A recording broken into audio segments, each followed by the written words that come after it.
galang walang nakakaalala. Para po sa mga may nais na mag-alay ng kanilang mga mass intention at donations, maaari po kayo mag-donate through online dito sa ating Facebook page o pumunta sa website na iccparishpasig.blogspot.com.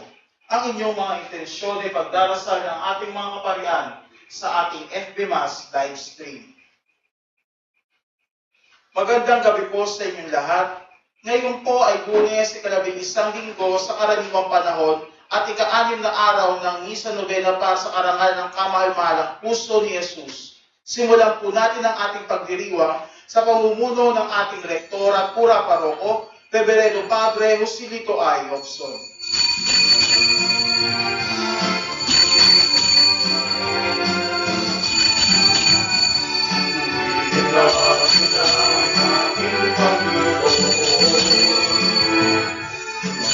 Buwati ka ang ng Diyos.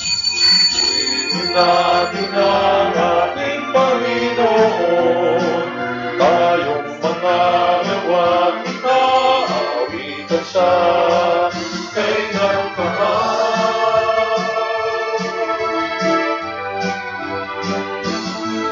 Ang langit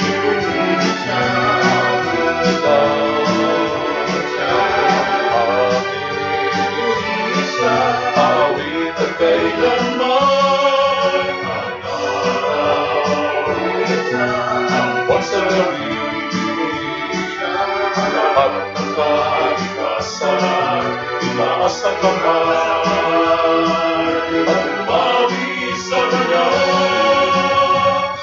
Purihin natin ang ating Panginoon. Pangagawa at ikawitan natin Diyos. Purihin natin ang ating Panginoon. Tayong mga gawa't ikaawitan siya kailan pa ating Panginoon. Kailan pa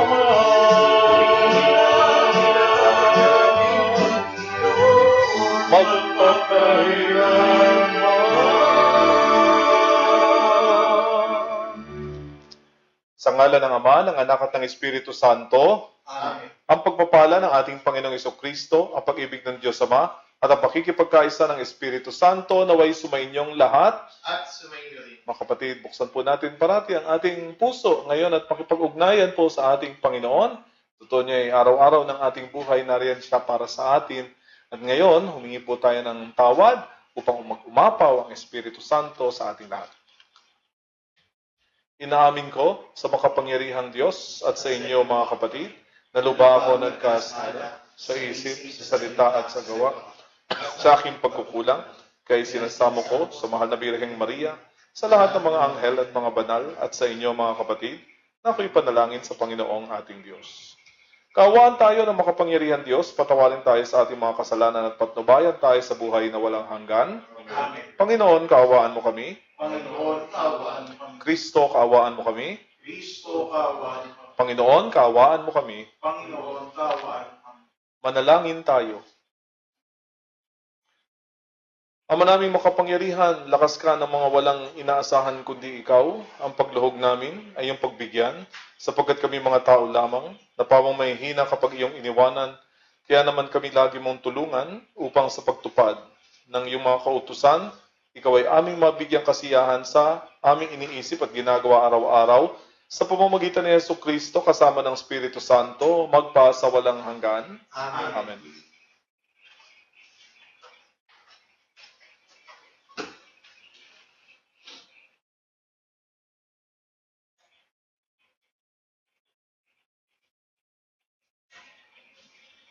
Pagbasa mula sa unang aklat ng mga hari.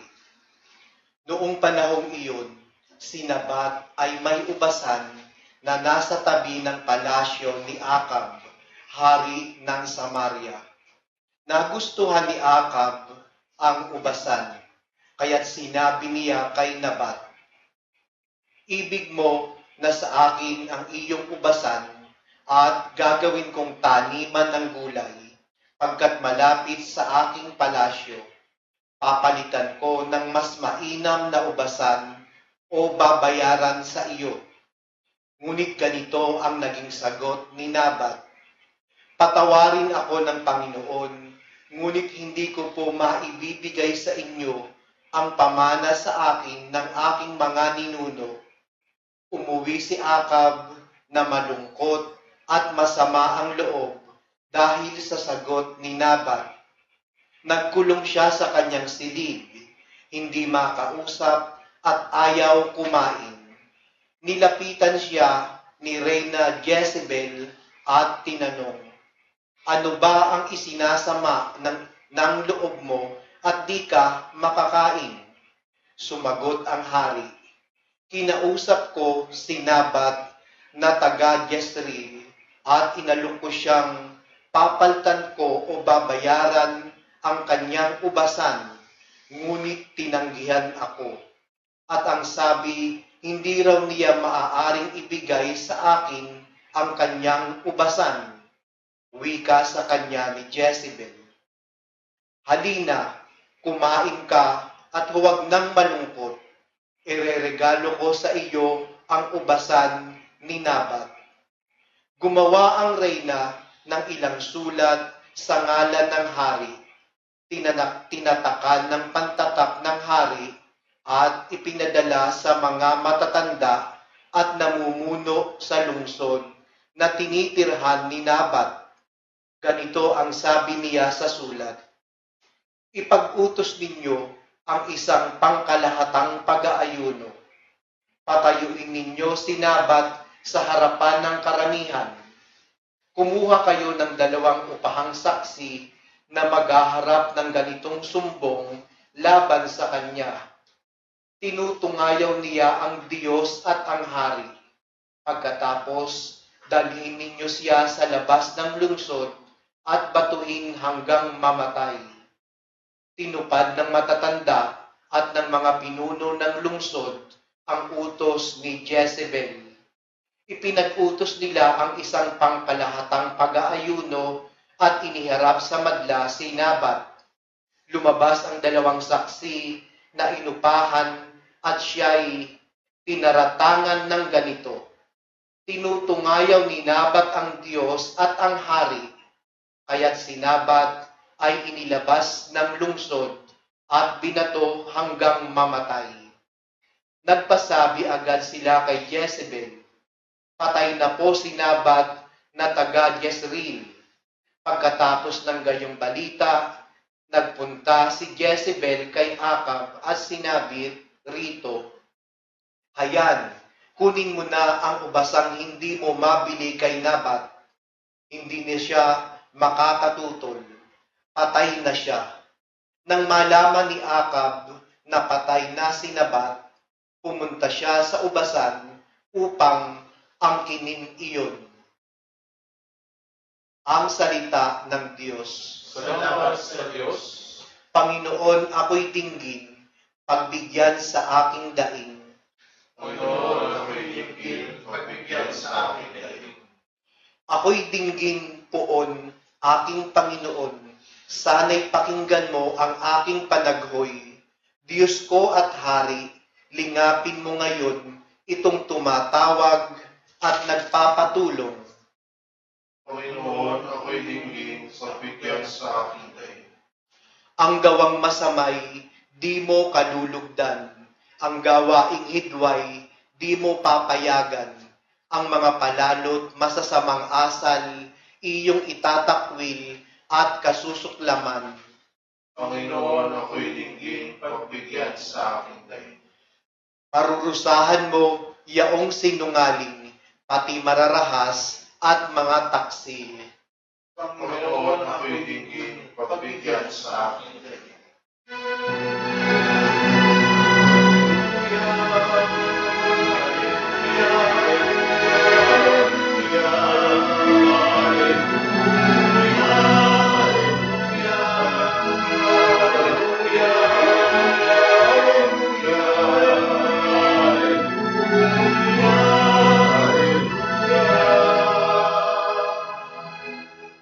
Ang salita mo'y tanglaw sa aking paglakad, sa paghakbang sa iyong landas.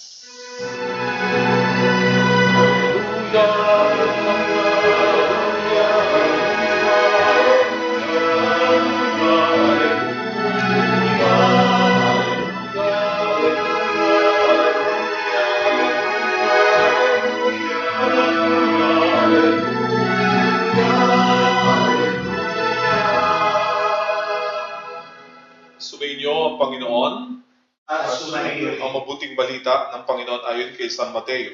ang papuri sa iyo, Panginoon. Noong panahon iyon, sinabi ni Jesus sa kanyang mga alagad, narinig ninyo na sinabi, mata sa mata, ngipin sa ngipin, ngunit ngayon sinasabi ko sa inyo, huwag ninyong labanan ang masasamang tao. Kung may sumampal sa iyo sa kanang pisngi, iharap mo sa kanya ang kabila. Kung ipagsakdal ka ninuman upang makuha ang iyong baro, ibigay mo sa kanya pati ang iyong balaban. Kung sa balitang ipapasan sa iyo na manluluping ang kanyang dala ng 1 kilometro, pasanin mo ito ng 2 kilometro. Magbigay ka sa nanghihingi sa iyo at huwag mo pahindian ang nanghihiram sa iyo. Ang mabuting balita ng Panginoon. Pinupuri ka namin, Panginoong Jesucristo. Mga kapatid, meron tayong isang kailangan natin pag-usapan, bahagi ito ng ating buhay Kristiyano. Kaya kung napapansin po natin na sa pagiging Kristiyano natin, everything is smooth sailing, walang problema, at lahat tayo namumuhay sa kabanalan, medyo nagkakamali po tayo kasi makukonfront tayo ng isang katotohanan na talagang laganap na, at ito yung kalaban, kasalanan, kadiliman, o kaaway, enemies, evil, darkness. Wala tayong magagawa. Nandito po tayo. Kaya maski gumawa pa tayo, magkanga tayo ng kabutihan, talaga makakonfront tayo ng mga bagay na ito. Kasalanan, dito po sa ating ebanghelyo, sa ating unang pagbasa, at yung sa ating ebanghelyo, yung tungkol sa kaaway. No? Kung ano ang sa harap ng ating mga kaaway. Pero napansin po natin doon sa unang pagbasa, talagang talamak sa kasalanan. Embrace and use of power, o walang pakundangang paggamit ng kapangyarihan. Nakikita natin yan eh. Kasama na dyan yung kasalanan ng inggit. No? Gusto niyang makuha, si Akab, gusto niyang makuha ang lupain ni Nabat. Gusto niya mapasa kanya. Oo, kinausap nga niya na maayos. Pero nung sinabi nung Nabat, patawarin naman ako. No? Ng Diyos, patawarin niyo rin ako, pero hindi ko maibibigay sa inyo. No? At doon siya, nagalit, nagdamdam. Okay? Kung hindi man siya naghiganti, meron naman isa naghiganti sa kanya, para sa kanya, ito yung kanyang misis. Kaya kasama na rin sa kasalanan yung paghihiganti. Kasama doon sa paghihiganti ay yung kasinungalingan, false accusation. Okay? False accusation, eventually, pinakakasalanan sa lahat, pagpatay. No? Murder. Tingnan nyo kung anong uri ng kasalanan ito. Nanganganak. Isang kasalanan, sa susunod na kasalanan, na dahil lamang gusto umiral ang sarili. Gusto magwagi ang sarili kahit magkanda wala-wala na ang lahat. Mga kapatid, sa ating ebanghelyo, kinorek yan ng ating Panginoon. No? Hindi sinasabi ng Panginoon ay patayin lahat ng mga kaaway at tanggalin sila lahat sa aking harapan. Hindi eh. Sa ating ebanghelyo, malinaw sinabi ng Panginoon, no? para sa atin, sabi mata sa mata, ngipin sa ngipin. Ngunit, ngayon sinasabi ko sa inyo, huwag ninyong labanan ang masamang tao. No? Gantihan sila ng kabutihan. Go 2 miles. Kung pina-impose sa atin yung 1 milya ng kaparusahan, ay gawin natin 2 milya. Kapag kinuha yung balaban, ibigay mo na rin yung 1. Parang ganoon. Gantihan ang kasamaan ng kabutihan. At dito, nagbago yung buong mundo. Tama. Galing. Galing ng ating Panginoon Jesucristo. Hindi niya ginamit ang kanyang kapangyarihan bilang Diyos para maghiganti. Ginamit niya ang kanyang kapangyarihan upang maligtas pati kaaway. Alam niyo, pagpunta niya sa Jerusalem, sinalungat tayo ni Pedro. Sabi mo, kang pumunta. Tapos sabi niya kay Pedro, ikaw talaga satanas ka. Ayaw mo kong pumasok sa Jerusalem. Pero kailangan pumasok sa Jerusalem sapagkat naroon na yung aking mga kaaway. No? Kaya nandun siya sa kanya, sa harap ng kanyang mga kaaway, palagay ninyo ano ang puso ng Panginoon. Ngit-ngit, galit sa kanyang mga kaharap, kaya nga niya kailangang harapin. harapin ang kanyang mga kaaway, pero ang ginanti niya ay hindi pag-iganti kundi pag-ibig. No? Pag-ibig. At siya'y napako sa krus. Na doon sa krus, sabi niya, Ama, patawarin mo sila sapagkat hindi niya nalalaman ang kanyang ginagawa. Anong pwede natin matutunan sa lahat na ito? Kayang-kayang talunin lahat ng kasamaan, no, dito sa daigdig. Nothing else is new. Sa mundo ng kasalanan na yan, kung may kita kayo mga bahid ng kasalanan, saan man, no, saan, maski saan, no, mayroon yan, mga bahid ng kasalanan, there is nothing new under the sun. Andun na yan lahat sa ating mga, sa Biblia, na sa mga turo ng simbahan, wala nang bumabago. Gagawin pa rin nila. Pero talagang pupunta yan sa kanyang malungkot na kahantungan. Ano yun? Mamaya, babanggitin ko, saan pupunta yon? Pero hindi ito magsasaya dito sa mundong ito. Maaaring magsaya, panandalit katulad ni Akab, matapos niyang mapatay si Nabat, nakuha na niya yung lupa. Palagay niyo, masaya na siya? Pero, tatahakin natin landas na kinuha ni Kristo. Ano nagagawa ng pag-ibig? No, pag-ibig lang talaga ang susi sa lahat ng ito. Yung masama ng iral, huwag tayong maghiganti. Bakit? Kasi kasalanan, dinagdagan mo lang ng kasalanan, dumoble pa. No, pero, pinuksa ang kasalanan sa pamamagitan ng pag-ibig. Pag-ibig at pakikipag-ugnayan muli. Sabi ni Jesus, hindi ako naparito upang husgahan ang mundo, upang hatulan ang mundo. Naparito ako upang iligtas ito. Kaya nga, yung kanyang ginawa na pag-aalay ng sarili sa krus ay hindi na para sa kanyang mga kaibigan, mga chosen few na sinasabing sila ay banal. Hindi. Ang kanyang ginawa ay para sa lahat ng tao, lalo na sa mga kaaway, para mabigyan ng pagkakataon upang sila ay maligtas. Kaya ang naano ko dito, sa paanong paraan tayo makakapamalas ng pag-ibig sa ating kapwa. Isipin siguro natin, alam ko napakahirap ito, pero hindi ito tungkol sa pagsasampal lang tapos hindi pag-igantat sa bahala na sila kanilang ginagawa. No? Meron ding paghuhusga sa tamang panahon. Pero, tingnan natin itong uri ng pag-ibig na bandang huli ay nakapagliligtas kahit na ng isang tao. Paano kaya yun? Okay? So, hindi pwedeng madagdagan ng isang kasalanan, susunod pang kasalanan. Mamamatay na iyon. At naging instrumento rin tayo ng kadilim at kasalanan. Pero kung maging instrumento tayo ng Diyos, ang gagamitin natin parati pag-ibig, pagdarasal, no? Pangunawa doon sa kapwa. Kasi hindi naman tayo pwedeng magpakababa pa sa kung sino tayo. Sapagkat ang tunay ng mga Kristiyano ay tagasunod ni Kristo. Hindi ito tagasunod ng kadiliman. But, pangalawa, ang pag-ibig ay nakapagpapatawad. No? Love corrects 1,000 wrongs. Naniniwala po ba kayo? No? Ito'y totoo. Forgiveness. Talagang inaayos, nire-repair lahat ng mga sistema. Kaya, kung titignan natin yung krus ng ating Panginoong Kristo, tanda yan eh. Alam niyo, tunay na kaaway ng Panginoon, dapat tayo eh. Kasi tayo ang naglagay sa kanya sa krus sa kapamagitan ng ating kapalaluan at kasalanan. Pero ito parati natin naririnig, Ama, patawarin mo sila. Kaya ngayon, sa kabila ng lahat ng ating mga kasalanan, inaalok pa rin niya sa atin ang pagpapatawad. Bakit? Kasi ito lang ang tanging paraan para tayo ay maligtas. No? Tayo ay maligtas. Okay.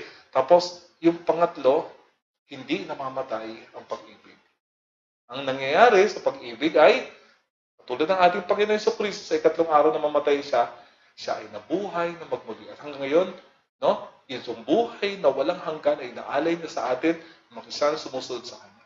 Ngayon, sabihin natin, ano nangyari kay Akab? Ano nangyari sa mga taong gumawa ng kasalanan? Tapos na. Wala na. No? At so, siguro sa ating mga kapwa, nakapagtapos ng lahat ng ito, ano pa pwede natin gawin? Kahit sa kabilang buhay, pagdasal na rin natin. Ngayon, para lang masugpo ang kasalanan, ang kailangan ay pag-ibig at pagpapatawad. Ito ay makadiyos na gawain.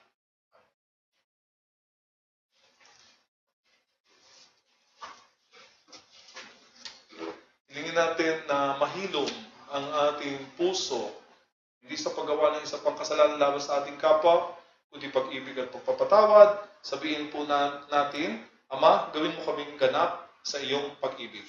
Ama, gawin mo kaming ganap sa iyong pag-ibig.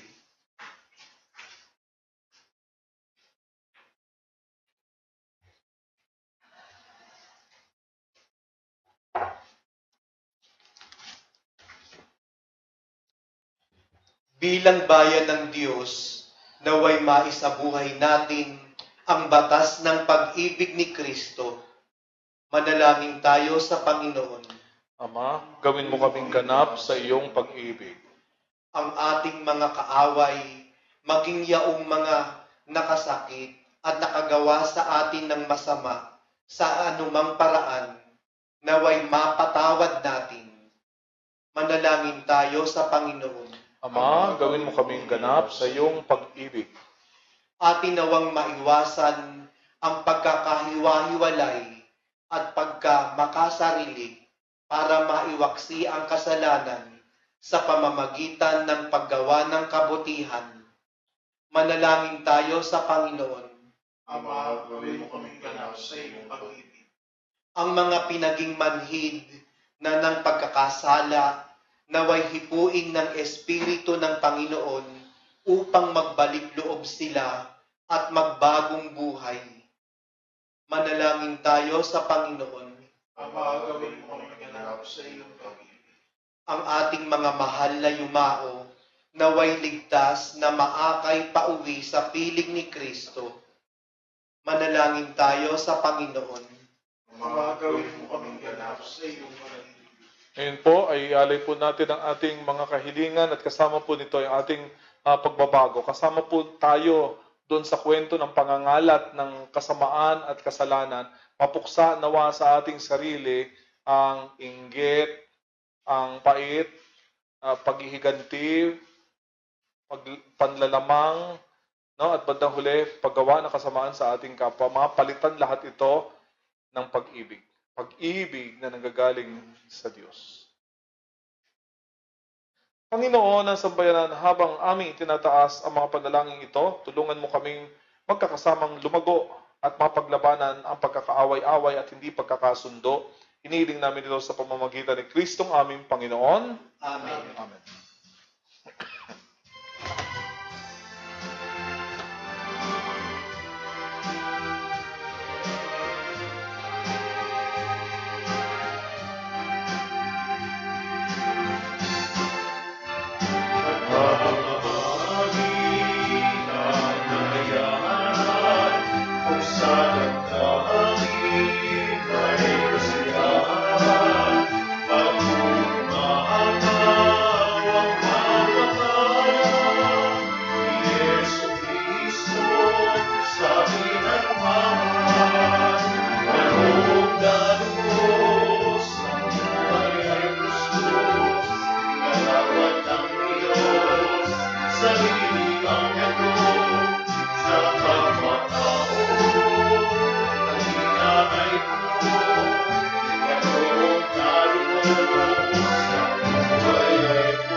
Manalangin tayo, mga kapatid, upang ang paghahain natin ay kalugdan ng Diyos amang makapangyarihan. Tanggapin nawa ng Panginoon pagkakaan sa iyong mga kapatid, sa kabuhay niyang karamalan sa ating kapanginabangan at sa buong sambayanan niyang banal. Ama naming lumikha, kami ginawa mong may angking katauhan na dapat pakanin at pangalagaan at iyong dinudulutan ng banal na pakikinabang. Ipagkaloob mong kami huwag magkulang sa mga iniukol mo sa aming kapakanan sa pamamagitan ni Hesus Kristo, kasama ng Espiritu Santo, magpa sa walang hanggan. Amen. Sumainyo ang Panginoon. At sumayo'y Itaas po sa Diyos ang inyong puso at diwa. tinas na namin sa Panginoon. Pasalamatan natin ang Panginoong ating Diyos. Marapat na siya'y pasalamatan. Ama naming makapangyarihan, tunay ng marapat na ikaw ay aming pasalamatan. Pinagbibigyan mong ito'y aming maihayag kahit na ito'y walang anumang maidaragdag sa kadakilaang sa iyo ay likas. Sa pagpupuri namin, ang nakikinabang ay kami ring iyong pinakikiharapan. Sa pamamagitan ng iyong anak na minamahal, kaya kaisa ng mga anghel, nagsisiyawit ang papuri sa iyo nang walang humpay sa kalangitan, kami nagbubunyi sa iyong kadakilaan.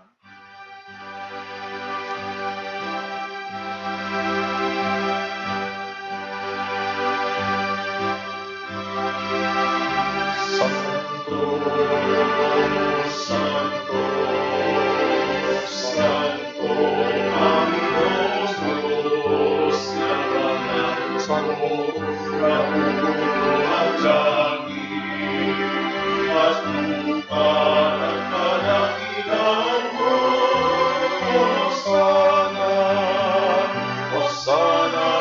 kaitaasan. Pinagpala ang nalarito sa ngalan ng Panginoon. Hosana sa kaitaasan.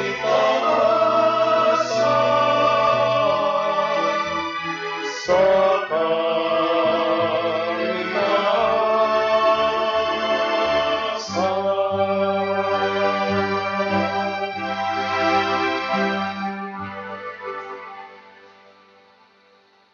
Ama naming banal, ikaw ang bukal ng tanang kabanalan, kaya't sa pamamagitan ng iyong Espiritu, gawin mong banal ang mga kaloob na ito upang para sa amin, maging katawan at dugo ng aming Panginoong Hesukristo.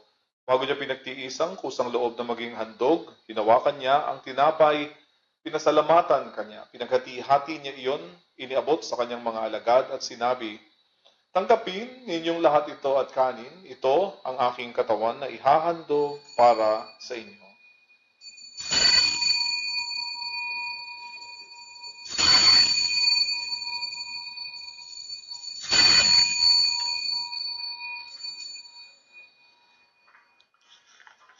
Gayun din naman, nung matapos ang hapunan, hinawakan niya ang kalis, muli kanyang pinasalamatan, iniabot ang kalis sa kanyang mga alagad at sinabi, "Tanggapin ninyong lahat ito at inumin ito ang kalis ng aking dugo, ng bago't walang hanggang tipan, ang aking dugo na ibubuhos para sa inyo at para sa lahat sa ikapagpapatawad ng mga kasalanan. Gawin ninyo ito sa pag-alala sa akin."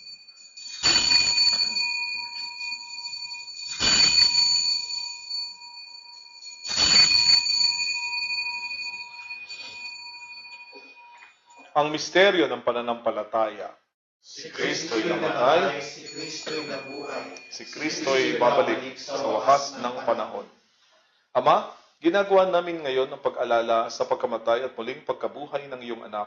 Kaya't inaalay namin sa iyo ang tinapay na nagbibigay buhay at ang kalis na nagkakaloob ng kaligtasan. Kami nagpapasalamat dahil kami iyong minarapat na tumayo sa harap mo para maglingkod sa iyo. Isinasamo namin kami magsasalo-salo sa katawan at dugo ni Kristo ay mapuklod sa pagkakaisa sa pamamagitan ng Espiritu Santo. Ama, lingapin mo ang iyong simbahang laganap sa buong daigdig. Puspusin mo kami sa pag-ibig kay San Francisco na aming Papa at ni Milo Hubert na aming Obispo at ng Tanang Kaparian.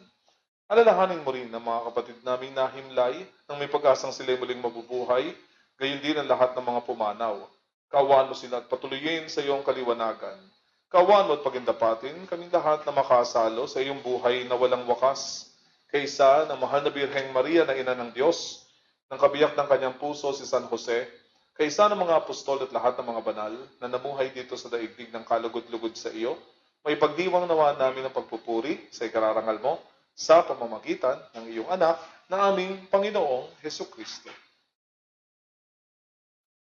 Sa pamamagitan ni Kristo kasama niya at sa Kanya, ang lahat ng parangal at papuri ay sa iyo, Diyos amang makapangyarihan kasama ng Espiritu Santo, magpa sa walang hanggan.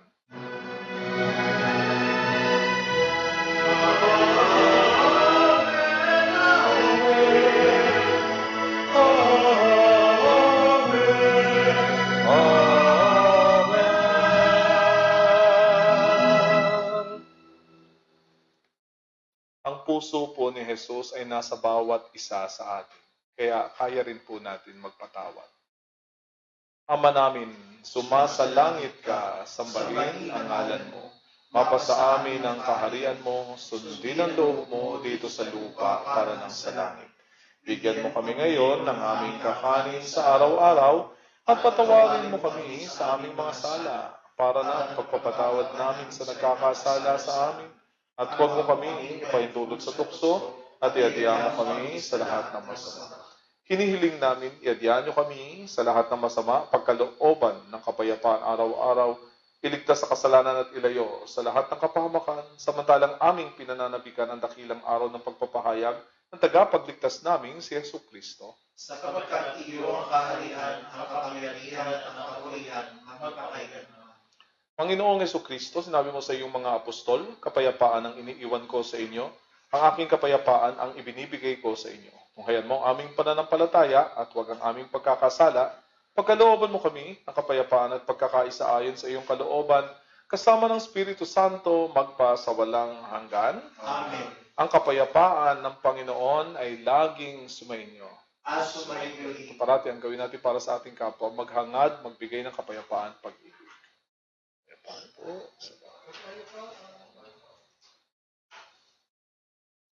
Kordero ng Diyos, nag-aalis sa mga kasalanan ng sanlibutan, Maawa ka para sa sa amin. Kordero ng Diyos na nag-aalis ng mga kasalanan ng sanlibutan. maawa ka sa amin, Kordero ng Diyos na nag-aalis ng mga kasalanan ng sanlibutan. Pagkaloob mo sa amin ang kapayapaan.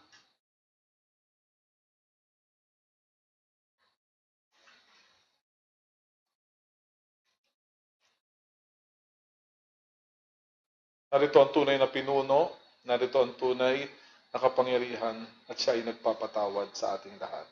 Siya ang kordero ng Diyos na nag-aalis ng mga kasalanan ng sanlibutan. Mapalad ang mga inaanyayahan sa kanyang piging, Panginoon, hindi ako dapat na magpatuloy sa iyong ngunit Ngunit sa isang salita lamang ay gagaling na ako.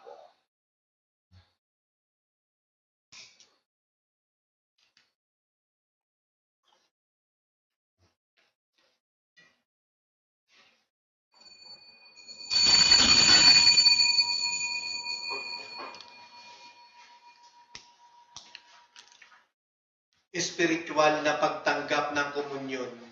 Panginoong Hesus, ako ay naniniwala na ikaw ay nasa kabanal-banalang sakramento.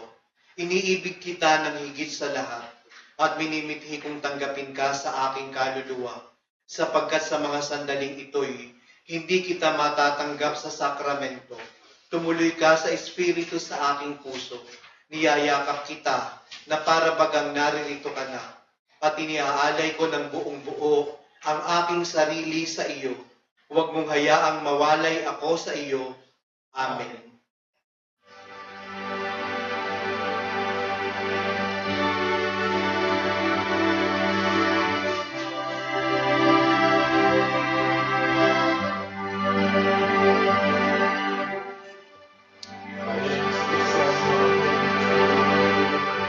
Change my life.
Horacio Imperata, makapangyarihan at mapagmahal na Ama, nagsusumamo kami sa iyo upang hilingin ang iyong patnubay laban sa COVID-19 na nagpapahirap sa marami at kumitil na ng mga buhay. Gabayan mo ang mga dalubhasang naatasan na tumuklas ng mga lunas at paraan upang ihinto ang paglaganap nito. Patnubayan mo ang mga lumilingap sa may sakit upang ang kanilang pagkalinga ay malakipan ng husay at malasakit. Itinataas namin ang mga nagdurusa, makamtanawa nila ang mabuting kalusugan. Lingapin mo rin ang mga kumakalinga sa kanila. Pagkapnin mo ng kapayapaang walang hanggan ang mga pumanaw na. Pagkalooban mo kami ng biyaya na magtulong-tulong tungo sa ikabubuti ng lahat. Pukawin sa amin ang pagmamalasakit sa mga nangangailangan. Nagsusumamo kami na iyong ihinto na ang paglaganap ng virus at ipagadya kami sa lahat ng mga takot. Hinihiling namin ito sa pamamagitan ni Hesukristo na nabubuhay at naghaharing kasama mo at ng Espiritu Santo, iisang Diyos magpasawalang hanggan. Amen. Dumudulog kami sa iyong patnubay, mahal na Ina ng Diyos. Pakinggan mo ang aming mga kahilingan sa aming pangangailangan at ipagadya mo kami sa lahat ng kasamaan, maluwalhati at pinagpalang Birhen. Amen. Mahal na Birhen, mapagpagaling sa may sakit. Panalangin mo kami. San Rafael Arcangel, Panalangin mo kami. San Roque, Panalangin mo kami. San Lorenzo Ruiz, Panalangin mo kami. San Pedro Calungsod, Ipanalangin mo kami. Manalangin tayo. Ama naming mapagmahal, ang pinagsaluhan naming banal na pakikinabang, nagpapahiwatig ng iyong pakikisa sa tanang naritong nakikipagdiwang ay magdulot nawa ng pagkakaisa sa iyong sambayanan sa pamamagitan ni Jesucristo kasama ng Espiritu Santo magpa sa walang hanggan. Amen. Ang mga kasalanan, ang mga nagawa sa atin ay hindi natin pwedeng puksain sa pamamagitan din ng isa pang kasamaan. Talo tayo doon. May pupuksa lang ito sa pamamagitan ng pag-ibig, lalo na nanggagaling na sa pag-ibig ng Diyos, sa pamamagitan ng pagpapatawad, at sa pamamagitan lahat ng iyon, tayong lahat ay mabubuhay na magbuli kay Kristo. At kasama na rin yung ating pinatawad. Sumainyo ang Panginoon. At sumainyo rin. Pagpalain po kayo lahat ng makapangyarihang Diyos, Ama, Anak, at Espiritu Santo, Amen. naway mabuksan sa ating lahat ang pag-ibig ng Diyos. Salamat sa Diyos.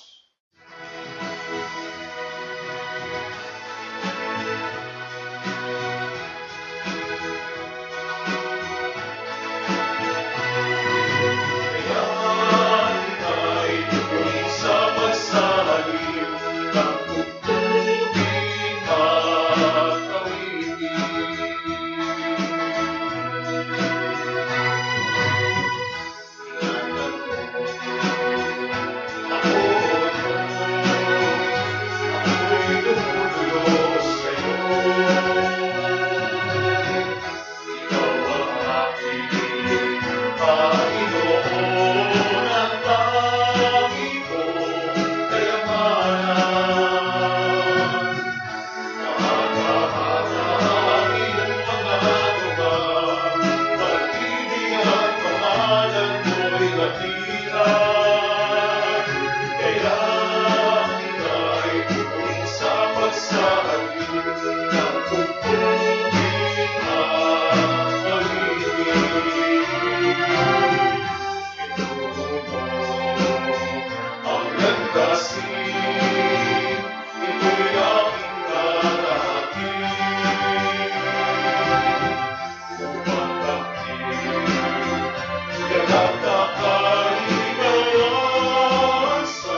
sa ating